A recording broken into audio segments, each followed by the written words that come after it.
हुमत साहिबा, क्या आपकी नज़र में फ़र्क है? पिछले माली साल के आदाद शुमार सामने आ गए हमारे।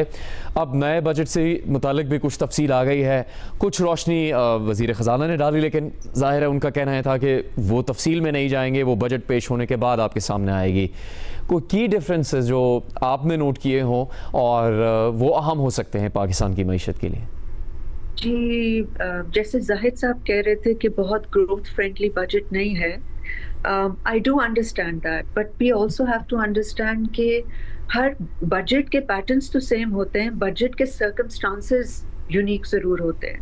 अगर आप इस बार का बजट देखिए जो अभी आ रहा है, उसके यूनिक सर्कमस्टांसेस में पहली चीज़ तो आप देख लीजिए, we have a very aggressive neighbour.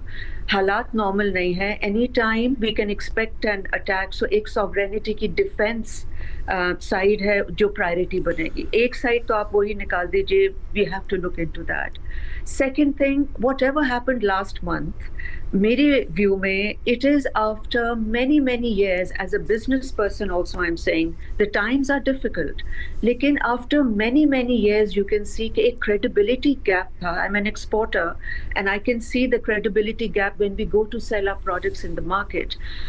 वो credibility gap एक कहीं ना कहीं fill हुआ है.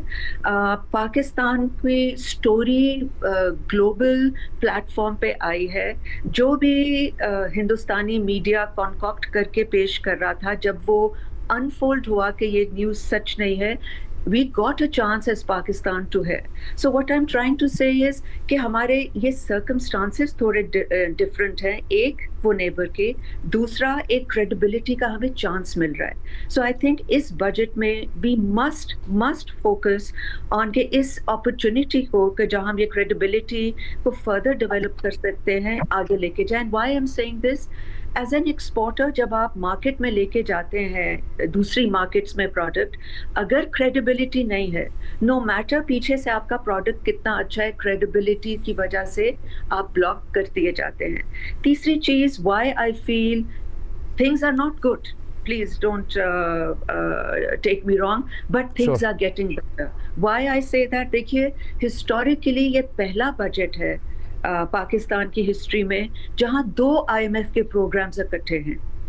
जनरली एक रेगुलर प्रोग्राम होता है, बट इस बार वो रेजिलियंस फैसिलिटी जो है सस्टेनेबिलिटी की, वो भी है. इसका क्या मतलब है? इसका मतलब कि पहले जो हमारे आईएमएफ के प्रोग्राम्स होते थे उसमें या हम वेवर ले लेते थे या स्ट्रक्चरल रिफॉर्म से भाग जाते थे और वही एडॉक चीज़ें आकर we would just carry on. इस बार हमने structurally, not a lot, but yes, we've started the process of change.